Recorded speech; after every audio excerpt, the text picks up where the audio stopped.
Two scuba divers in Mexico had a close encounter with a great white shark when it slammed against their metal cage, ripping it open and leaving the divers stranded in the dangerous water.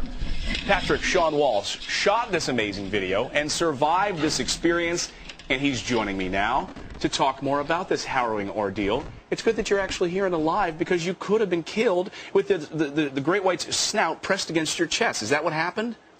More or less, yeah. I mean, the shark definitely came into the cage, occupied the entire cage, actually forced me out of the cage. I didn't have room to even be in there with this shark. It's a 16-foot shark in an 8-foot cage. Oh my gosh, this is unbelievable. Now, if we come back here, this is actually, you're holding this pole. This is actually from the cage? Right. This is It used to be straight. Vertical bars. Yeah, I don't know if you can see the bend in this, but...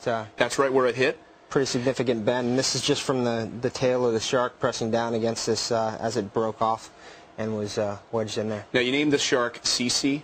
I didn't. The crew and other divers that had gone out there before had named this shark Cece after a cut in its caudal fin, and that's how they identified this particular shark. Okay, so this is a 15-foot, 2-ton great white. What were you thinking, first of all, being down there? Do you swim with sharks often? Is this something you wanted to do, experience this? And why in the world did the shark seem to want to hit you guys? Were you teasing it? Bill O'Reilly said I was teasing it, but I definitely wasn't teasing this shark. I went out there to see great whites, didn't expect this type of result, but I wanted to see these sharks in their natural environment, and got that opportunity on the many days I was there, and this was just a bad accident. Okay, so as we're watching this video, as the shark is coming toward you, tell us exactly what's happening here. You're holding the video camera and filming this whole thing, right? So walk us through what's exactly happening here. Well, from the beginning, the shark was out about 300 feet from the cage. Okay.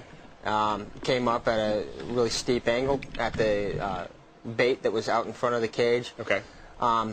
What normally would happen is the crew would pull the bait away at the last moment so that the shark doesn't eat the bait, because they don't want to associate the eating of the bait with us. And so you're back here while the shark is sticking its nose through the snout through the opening, and you're filming this. Did you get knocked back? Is that why the film is all jarred here? Absolutely. I mean, the force of this was like a car accident, really. I mean, the water surging in definitely pushed both Paul and I back, the other diver, completely disoriented us, and then the entire front of this cage was torn off by the shark.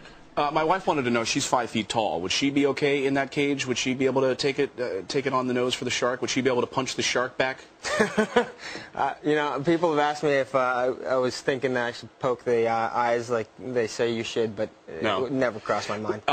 And we should say Patrick was named, I think, by Bill O'Reilly as a pinhead for doing this, being in the cage. I understand you found that out from your mom, that Bill O'Reilly called you a pinhead. Yeah.